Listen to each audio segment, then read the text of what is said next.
Hello，各位香港嘅街坊，大家好啊！歡迎嚟到阿 May 嘅地產頻道。今日呢條片嘅話咧，係用咗好多時間去收集資料嘅，希望各位街坊咧可以俾一個 like 我。咁喺呢度咧，先多謝晒先。咁同你哋講一下最真實、最血淋淋，香港人北上中山買樓中伏嘅八大坑啊！全程嘅話咧係冇劇本、冇美化、冇帶貨，全部咧都係身邊嘅朋友啦、粉絲同鄉會嘅真實過嚟。咁由上車到爛尾啦，由開心到喊，每一句咧都係錢堆出嚟嘅教訓。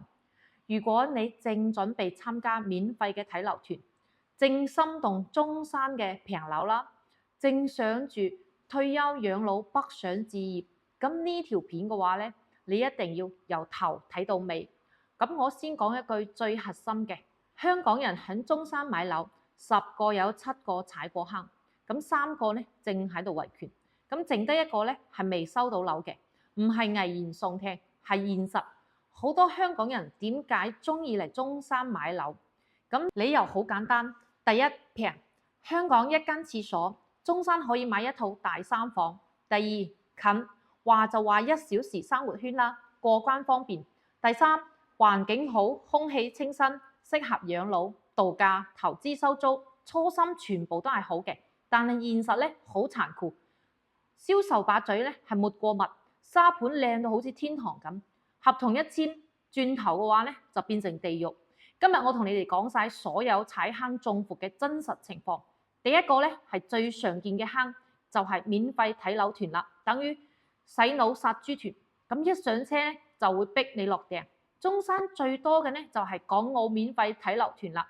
咁香港九龍塘、荃灣、沙田日日都有車，包早餐、包午餐、包水、包保險，話就話免費參觀，實際上咧係洗腦團。一上車咧，導遊同銷售就開始吹中山即將大發展，港人專屬優惠，最後10套，今日落訂減10萬，錯過就冇啦。全程俾你灌輸平、正、筍、快。一車人大部分咧都係香港嘅長者，想投資嘅街坊，氣氛一度，人人都覺得執到寶啦。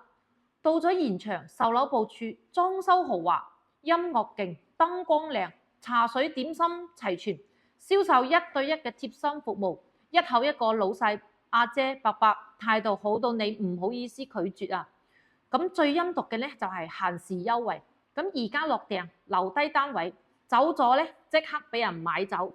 好多香港人一時衝動啦，未睇合同，未查產權，未問清條款，幾千幾萬訂金就碌咗出去啦。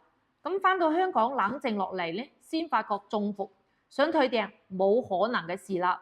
咁訂金咧一分唔退就話你違約，呢個咧就係最入門、最多人中招嘅第一坑。免費係最貴嘅。第二大坑就係區位詐騙啦。地圖上面10分鐘，現實1小時。呢個係中山樓市最大嘅騙局，區位造假，銷售同你講呢度近關口，10分鐘到珠海，近地鐵，未來直通香港，近商圈，生活超市方便。咁你打開地圖睇落去真係好近，但係現實係話10分鐘到關口，實際上咧係開車唔塞車先得，塞車要半個鐘以上。話近地鐵，實際上咧係規劃中10年都未必起啊。話近大型商場，實際上咧係幾公里外嘅，行唔到，坐車先到。更過分嘅咧係將珠海配套當中山配套，將坦洲配套當市區配套，完全咧係偷換概念嘅。有香港阿叔同我講，之前買咗中山尖沙咀收樓，先發現係中山荒山野嶺，咁周邊得士多同埋雜草，夜晚黑燈暗火，連的士咧都唔停。最陰公係養老長者，以為買咗方便生活，結果出入要搭車，睇病要行好遠，買餸都好麻煩，後悔到喊啊！記住唔好相信銷售把口，唔好相信規劃圖，自己用腳行一次，用導航計一次。第三個咧就係虛假配套啦，名校、商場、公園全部都係畫餅嘅。中山樓盤最中意咧就係吹配套，省一級名校分校。大型商場綜合體、中央公園、地鐵沿線、3甲醫院、港式管理、港式會所，沙盤上樣樣齊，宣傳冊上面靚到爆，銷售拍心口保證交樓就有一定兌現。結果呢，名校冇落地，冇招生，變普通小學，商場一片草地，3年5年唔動工，公園規劃取消，變停車場，地鐵連影都冇啊！會所冇物業管理，港式服務係得個名㗎咋，內地標準都達唔上。香港有位陳先生為咗個孫讀書買學區房啦，結果學校冇咗，屋企大嘈大鬧，老婆啊仲要鬧到離婚。咁呢啲呢唔係故事，係日日發生嘅真人真事。咁所有冇政府批文、冇動工、冇時間表嘅配套，全部都唔好當真啊！第4個坑呢，就係精裝變驚裝，收樓好似災難片。香港人呢係中意買精裝房，覺得係省心，拎包入住。中山嘅精裝房10個呢係有9個唔對版嘅。咁行業叫精裝變驚裝，收樓現場你會見到牆身空鼓啦、開裂、掉灰、廁所漏水、廚房滲水、陽台積水、地板起翹、門板變形、衣櫃劣質、電器雜牌、燈具呢都有佢唔亮啊。咁瓷磚呢用廉價嘅材料，銷售講嘅2000蚊一平嘅精裝房，實際成本呢可能係得個500-600蚊。你揾驗樓師一驗，問題幾10條，要求整改，開發商拖得就拖啊。第5個最恐怖嘅坑呢，就係爛尾啦，停工、延期交樓、養老錢變空氣。近年中山最恐怖嘅坑就係爛尾，好多小開發商資金斷裂，樓盤起一半停工，吊塔生鏽，工地雜草叢生，業主供緊樓，但間屋呢起唔成。香港好多長者賣咗香港嘅樓，攞退休金存款買中山嘅樓養老，結果呢爛尾，樓冇咗，錢冇咗，供樓呢就繼續供，唔供嘅話呢就徵信變黑名單。咁走投無路啦，有個案呢就係樓盤停工2年，業主每週從香港過嚟維權、拉橫幅、揾政府、揾媒體，全部都冇用。開發商失聯，銷售離職，叫天天不應，叫地地不聞啊！合同寫住延期交樓賠0.1%，咁就算賠都唔夠你交水電費。延期3年5年你都冇辦法。買樓前呢一定要查開發商嘅實力啦，5證齊唔齊，預售證有冇，資金監管有冇，係咪大品牌唔好掂，唔係大品牌唔好掂。第6呢係法律層面嘅大坑，產權問題，抵押房一屋多賣，最危險嘅呢就係產權陷阱啦。抵押房，開發商將樓抵押俾銀行，再賣俾你，你簽咗合同都過唔到戶，一屋多賣，一間屋賣俾幾個業主，全部都有合同，全部都攞唔到樓啊！產權年限話70年，實際上呢係40年、50年，已經過咗10幾年。咁用地嘅性質呢，工業用地、商業用地當住宅賣，水電貴啦，唔可以落戶啦，唔可以讀書啦，冇預售證，冇證就開賣，非法銷售，合同冇證。咁香港人呢係唔熟悉內地嘅法律嘅，好多人呢簽完先知道間屋呢係根本係唔屬於你嘅。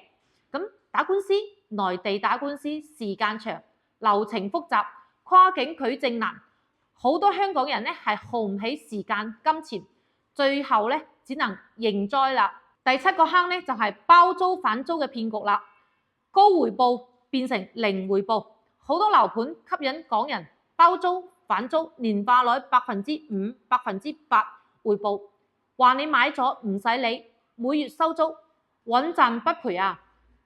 真相係前半年準時反租，博你介紹朋友買，後半年開始拖，話生意難做啦。再之後運營公司倒閉失聯，你收唔到租，仲要自己交物管費、維修費，所謂嘅高回報，全部係用你嘅本金返俾你咋。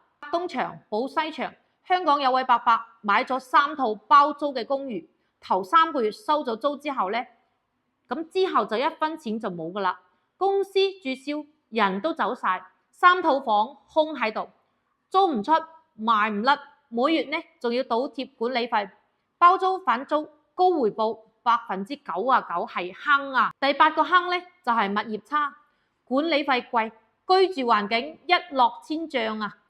買樓一時，住樓一世。中山好多樓盤前期吹得天花龍鳳，後期物業垃圾到爆，管理費貴，服務費，保安老齡化，管理鬆散，衞生唔打掃，垃圾成堆，設施壞咗唔整，電梯經常壞，小區變停車場，外來車輛亂入，維權冇人理，投訴無門。香港人習慣咗香港管理規範，一嚟到呢個小區完全接受唔到啊！想買樓，物業差，樓價跌，冇人接盤，砸喺自己手頭上。最後一個係終極大坑，二手難賣，流動性差，樓價跌穿，想走都走唔到啊！香港人買樓除咗自住，仲想保值升值，以後賣咗賺一筆。現實係中山供應量超大啊，二手盤多到驚人，接盤俠少，尤其係偏遠嘅樓盤。港人賣樓嘅流程複雜，咁稅費高，樓價唔升反跌。有問題嘅樓盤半價咧都冇人要。好多香港業主同我講啦，當初以為投資，結果變成咗不動產，一動不動啊！放盤1、2年，睇樓人都冇幾多個，想割肉都冇人接。今日講咗咁多，唔係話中山完全唔可以買，係想提醒所有香港街坊，北上買樓千祈唔好衝動，唔好信免費午餐，唔好信銷售吹水，唔好貪小便宜。所有承諾咧都要有紙，所有條款咧都要睇清，所有證件咧要查實。養老錢、血汗錢、棺材本一定要守住啊！唔好俾一時嘅心動變成咗一世嘅後悔。如果你身邊有朋友準備去中山買樓，麻煩你將呢一條片轉俾佢睇一睇，救一個得一個，少一個人中伏就少一個家庭傷心。咁記住啦，買樓係大事，謹慎再謹慎，唔好俾中山買樓夢變成咗一場醒唔來嘅噩夢。好啦，各位香港嘅街坊，今日嘅視頻咧就到呢一度先，我哋下一期再見，拜拜。